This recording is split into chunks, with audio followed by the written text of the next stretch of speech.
Things you should know before you start selling on Takealot this year.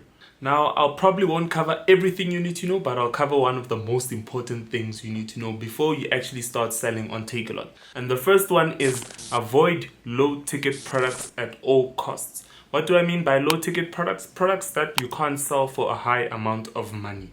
Products that have a selling price of less than 200 or less than 300 Rand. To be honest, that's a low ticket product, because what happens is if you have a low ticket product, the fees are gonna chow into all your profits. They're gonna take away all your profits. For instance, you can stock a product for 20 Rand and then sell it for 100 Rand. Now this is a low ticket product. Watch why. Because there's succession fees on Takealot. There's a whole list of succession fees, and I can bring it up here, of how much you pay every time you sell a product. It's usually around 10 to 14%. So Takealot takes 10 to 14% of every sale you make. Secondly, there's a fulfillment fee, and that's the amount Takealot charges you for actually delivering your product, for basically preparing it and delivering it to the customer, which is roughly usually between 40 to up to 60 Rand or more. So if you take away 50 Rand for fulfillment and you take away a 15% success fee on a product that you're selling for 100 Rand, what's left for you is about 40 Rand, which is a net profit of 20 Rand if you stocked it at 20 Rand to begin with. So that's the issue with low ticket products. So avoid low ticket products at all costs. However, when you're starting out, you might want to get familiar with the platform and you might not want to spend too much on stock. So it might work for you in order for you to actually get the pattern of how Takealot works. Now guys, if you want to learn how to start selling on Takealot, or you want an introduction to selling on Takealot, you can visit my website. I'm excited to announce that I have a website, Venture Club with an S, Venture Club with an S, to actually see the type of services I offer and to get an introduction into selling on Takealot. Now, it might not be for you, but I'm putting it out there just in case you need it. The second piece of advice I would give is that products are seasonal. Products do not last forever. Like most things in life, nothing lasts forever. Like trends, they don't last forever. For example, you can't sell heaters in summer. They just won't sell as well. But if you sell them in winter, you'll make a lot of money.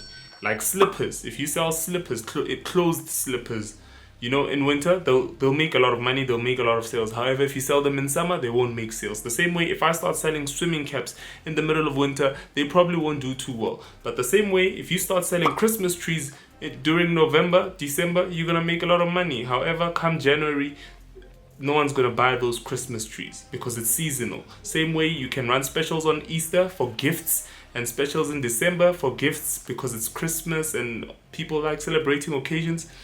Gifts will sell more in those periods rather than in the middle of the year when there's nothing to celebrate. So you have to know how people actually live, because people like to buy according to seasons, and usually people have patterns. I mean, they're pretty clear to see. You just do your research and you understand that you can't sell everything at any time of the year. Some products are exceptions though. Some things can actually be in demand the whole year through. Like, for example, dishwashing liquid. Everybody washes the dishes, whether it's January, February, March, June, August, or whatever. But I'm just giving an example.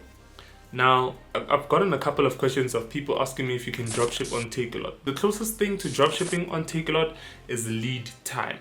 Now, lead time is basically you having your stock at hand, and then when a customer orders, you quickly send your stock to the Takealot warehouse, and then they'll go deliver it for you. Right? However, there's a disadvantage to lead time. Firstly, when you're a new seller, you can't sell on lead time yet. You first have to qualify to sell on lead time, and you qualify by proving that you can send your stock to both the Johannesburg and Cape Town warehouse.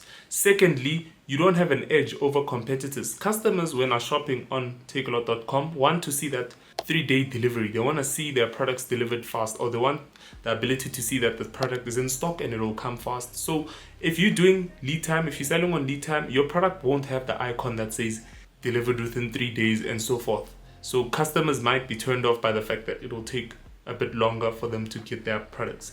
So that's the advantage and disadvantage of lead time or dropshipping. It's not really dropshipping, but yeah.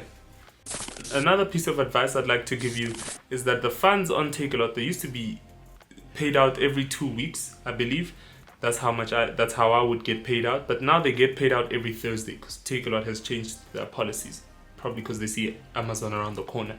Anyways, with you knowing that they get released every Thursday, they might not reflect on your account on that Thursday, probably on Friday, Saturday, especially if you're using a different bank account. So this brings up the issue of cash flow. Guys, if you have all your money locked up in your stock, it leaves you with no room to maneuver, to buy new stock and to stock up. So you can sell out all your products and still not have the money you made from selling them, which means it'll delay you from restocking. And the more you delayed from restocking, the more sales you are losing. So it's very essential to know that the quicker you get your money back, the better, because cash flow is important in any business, and it's the same on Takealot. The quicker you can get your money, the better. So the best way to do that is to plan around it and know that you do not lock up all your cash flow. So in case you run out of stock, you can actually quickly stock up and keep making sales rather than having to wait for that money to come out and then you go stock up, and you know that whole process. So watch your cash flow, keep it in mind. Now the next one I've mentioned before on my TikTok and I think on YouTube as well. You can actually deliver products to the Takealot warehouse yourself, as long as you live close enough, obviously, otherwise it's not really viable, but you can deliver products to the Takealot warehouse yourself, and you cannot go there on foot. There are no pedestrians allowed, only vehicles, and I think that's for safety reasons and order, of course. So yeah, you can actually do it yourself. It might be cheaper for you, however, you can't deliver to both Cape Town and Johannesburg. You'll need to be able to send shipments using a courier or any other method to the Cape Town warehouse if you're in Johannesburg, or to the Johannesburg warehouse if you're in Cape Town. If you do need help with that, it's actually on my website, one of our services. So yeah, you can just go ahead and click.